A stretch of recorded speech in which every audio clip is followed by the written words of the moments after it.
What are we living in our homeschool? That's today's topic. And because this is homeschool live, I am taping this in the parking lot while Matthew's in swim class. And then as soon as he's done, I have to go home and grab Ben, take both boys to church, come back home afterwards and get ready to leave because we have to go pick up Miss Elizabeth tonight in the airport. So, homeschool live, right? So the first thing I'm going to share with you is a bit of a stretch to call it homeschool related, but hear me out. So it is this Sally Hansen Miracle Gel nail polish. Couple of things about it. One, if you are someone who uses or does your nails a lot and your nail polish, you always get to the bottom before it gets clumpy, this size is not for you. They have the regular size bottles.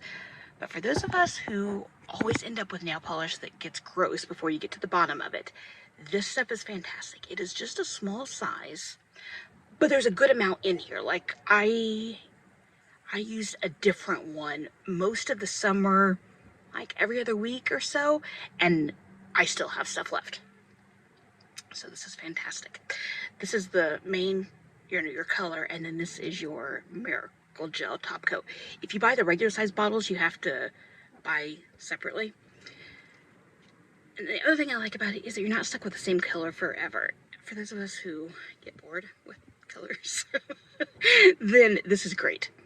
Now, how is this homeschool related? Well, because what are we doing all day? We are grabbing textbooks, pulling apart Legos that get stuck and the kids can't get them apart, washing dishes, all the things that are hard on your nails.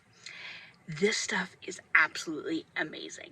I have tried a bunch of the other ones that say, you know, they're chip proof and whatever.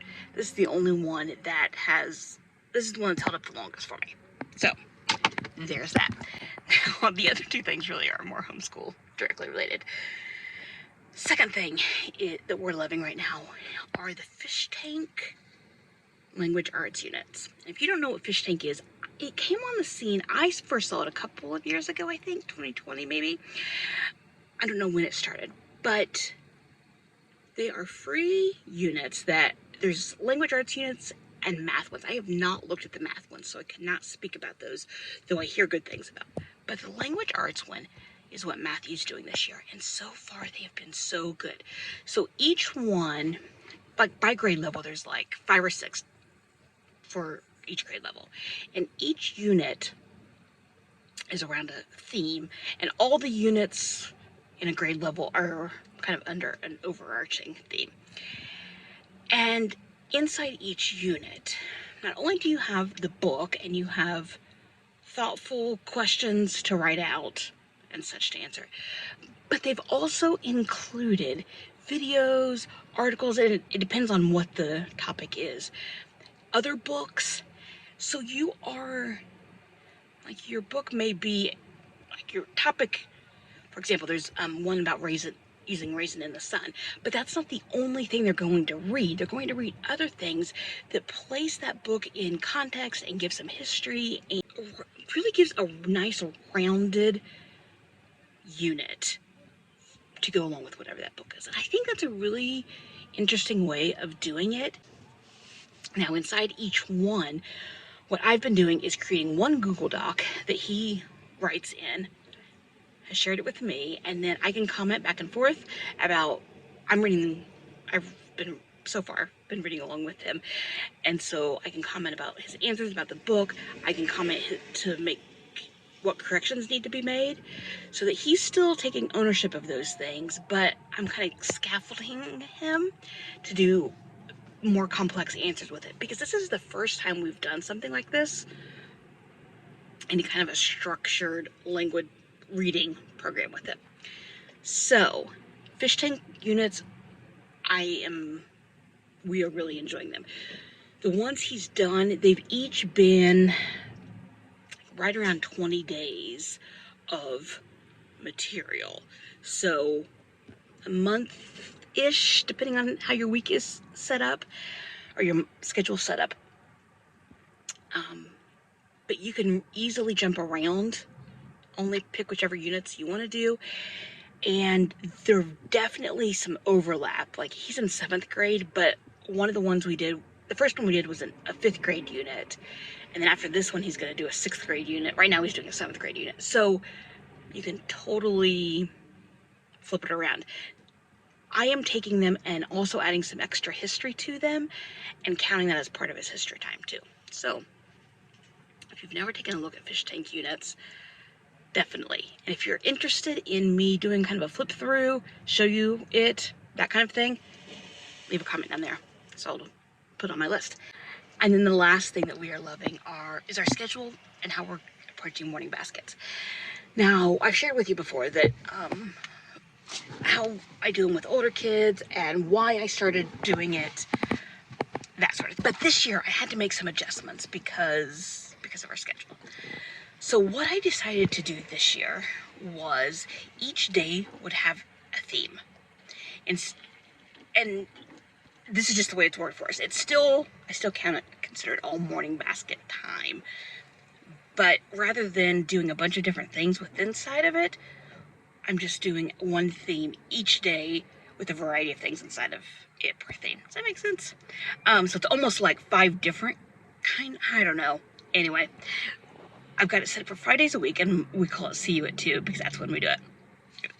So the first day we are doing some religion stuff. This year we are digging into the history of Christian denominations and how they split apart, what they stand for, the beliefs, how they're connected, compare, contrasting, all of that kind of stuff. On Tuesdays, we are doing a book together. Right now, we are finishing up Story of Science, which, if you've not heard of those, they're by Joy Hakeem, and I have a video about it, so I'll leave it down there. We are finishing up the 3rd one, which is Modern Science. So once we do that, we will move into one of those books that are like 50 Women in Science, 50 whatever, and we'll go through those. So Tuesdays is together reading. That's when we're also doing Life of Fred for Ben, and Matthew's been joining us for Life of Fred, so that's that. On Wednesdays, we are dedicating those days to some Disney kind of learning. So right now we are working through Fantasyland, meaning a lot of animation stuff, history of animation, how animated movies are created. We are doing some different drawing lessons. We've made a couple flip books, that kind of thing. On Thursdays, we are doing logic, information literacy type things. So right now we are doing, not Fallacy Detective, I forget what it's called. The one from Classic Academic Press. I forget it. I'll put it here. And working through some lessons from the Newslit site, which I really, really enjoy, as well as a video series that I found about